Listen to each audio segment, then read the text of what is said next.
G'day to whoever's watching.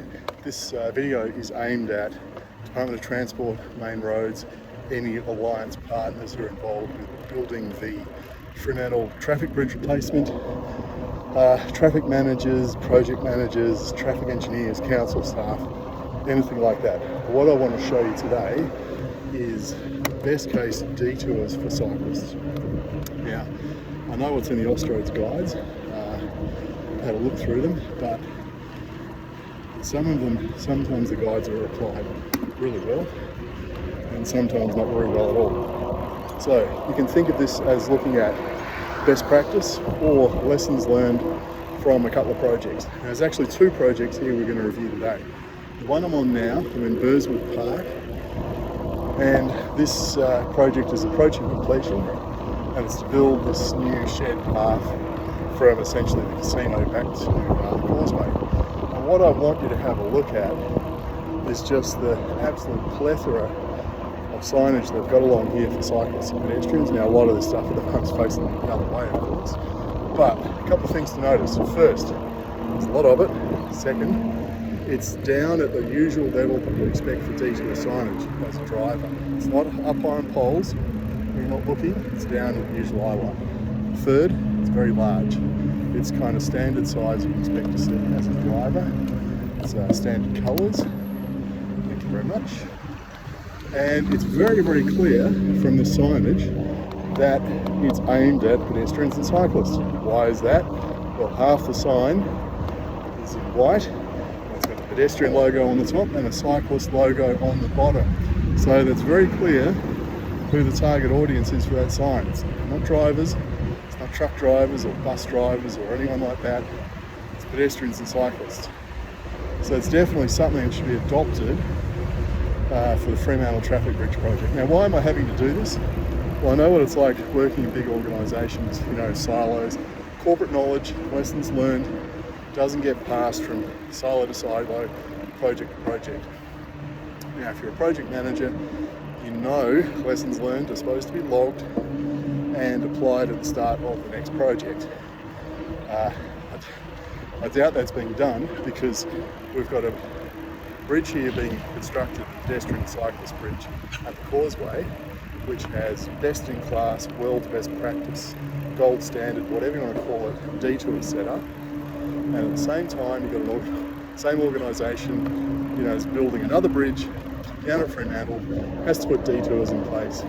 Absolutely none of the good stuff that's been applied here has been applied on that project. There's clearly no cross-fertilisation between the projects, between the contractors, the alliances, the project managers, the project directors, whoever, to make sure that firstly you have consistency between the projects, but not only that, that the projects are all delivering quality outcomes to the same quality standards. Clearly we don't have that here. That's project manager, kind of gobbledygook. Anyway, hopefully you saw a lot of the signage along here.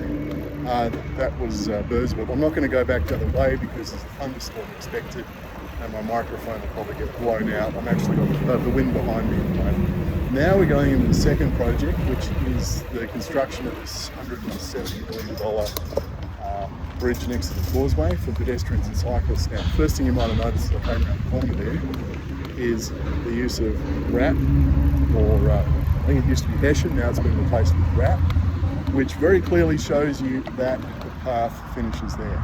Next thing is this stuff. Very simple. It's big and it's got directions on where to go. Vic Park, South Perth, that's nice and obvious. Now this wrap stuff, as good as it is, because it definitely tells you you can't ride up there because there's a wall there in place. Around here it creates a blind corner.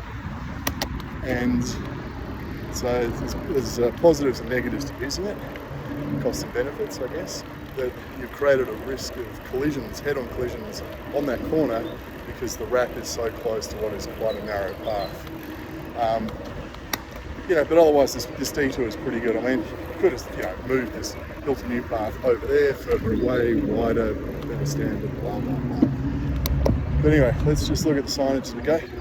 There's a map on the pole there. I'm going to stop and take a photo. Maps they're good, they're useful. It's probably too small, and a lot of people probably don't see it's there, but at least there is a map. Now, I'm on an old concrete path at the moment, and I'm going to be detoured off to the right up ahead, and from here I can very clearly see the detour sign. It's nice and large, it's down at kind of knee level, hip level, the white, pedestrians and cyclists, and in yellow, nice big arrow telling me to go to my right. And when I get here, instead of just detouring me on some crummy old path, the project has actually built a nice wide concrete path. It's high quality, it's smooth, it's sufficiently wide for bi-directional traffic. They've put edging line markings on it. Again, plenty of signage up ahead. There's a sign that keep on going straight ahead. That's good. There's temporary lighting. When we get to here, roadworks, okay, look both ways, two-way traffic. They've put in toll gate. I don't know if he charges a buck to go in and out, which is all good for managing traffic flows. Very important for safety. And here we go, we're finishing that part of the detour. Now I'm going to go back and do that in reverse because there's some other elements which are quite useful. First thing here, as we approach this, we can see at the end is Hessian, so it finishes. They've made good use of cones, like a curve to take you off here. They've put a pavement marking down that draws the eye and tells you you're bearing right as you go around here. All of those elements, the Hessian, the cones, the signs, the pavement markings, all go together really well to direct you where to go. Again, all that kind of stuff is missing in Fremantle. You got, little signs, not even A4 size, up on poles. Cyclists are looking down at the ground in front of them for hazards, broken glass, dead rats, potholes, sticks on the ground, rubbish, all that kind of thing. They're not looking up in the sky at stuff. So putting signage up on poles when it's directed at cyclists is a waste of time. Here, it's all down where you expect it to be. At ground level, that works. So we head back in this direction, and right now coming out from behind the water bubbler, probably now about 50 metres away, I can see the next sign pointing me straight on. So one thing you do need is you need intermediate signage. If you can't see the sign right up the far end, you need intermediate signage to tell you you're on the right track. And it needs to be nice and large as well, like that stuff. So from that sign, I can then see the next sign. If you get to a sign and you can't see the next sign, you get a problem, shortage of signs. So this just shows how narrow this path is. I'll go around them. But on this corner, like I said, there's a risk of head-on collisions because you get, people walking on the path. Cyclists want to get around them. They overtake on a blind bend. So here, Burswood, Perth City. Okay, the font's not enormous, but it's pretty good. It's quite clear. We're heading off to the side here. New temporary path here made out of black asphalt. It's nice and wide. It's well marked. It's all good. Now, what I'm going to do now is I'm going to cross over the Causeway, and we'll have a look at the detour on the island in the middle, and then we'll have a final look at the detour setup on the city side. And it's all very much the same as what you've just seen. It's just repeat. But there is consistency between all the detours in terms of the size of the signage, the volume of the signage, the use of pavement markings, the placement of the signage. It works quite well. Now, if you're creating a detour and you haven't ridden through your proposed route on a bike, you're doing it wrong. If you create a detour and you then don't go and check it by riding back and forth a few times on a bike, you're doing it wrong. if you haven't, pulled in some sirens behind you.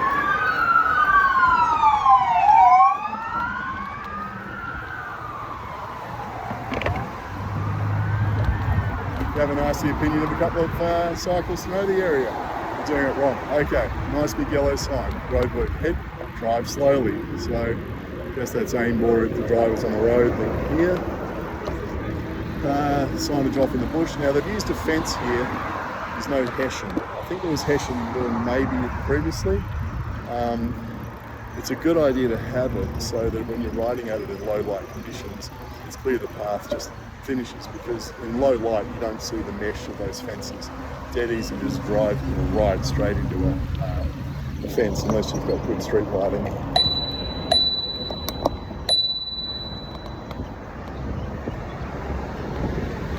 So that little section there, it's a temporary path they've constructed. So, you know, the path used to go straight across there. What they've done now is they've looped it in, provides a nice big pad for trucks, etc. The tradies that are coming in, they can stop on the pad without stopping across the path. They can leave the site without obstructing the path.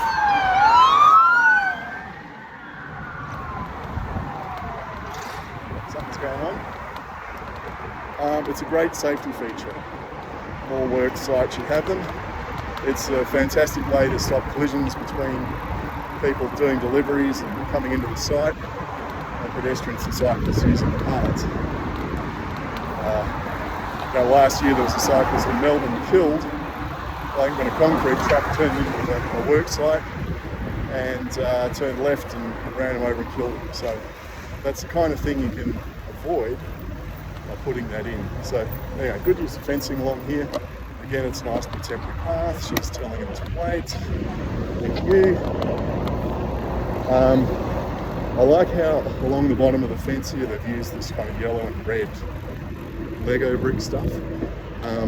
Again, makes it very clear, draws the eye and tells you, you know, this is the route you're taking. It's, there is absolutely no confusion when it comes to wayfinding here and what path you're supposed to be on. So we'll come around here, again, about bike hire, Perth City. There's a map there as well on that. It's reasonably clear where we're going to go. Now I'll just go down here and do one more U-turn and go back, and there's one other detour there around the about bike hire stuff. And these detours have shifted as the project has progressed. Shifted, you know, back and forth a few times, but every time that happens,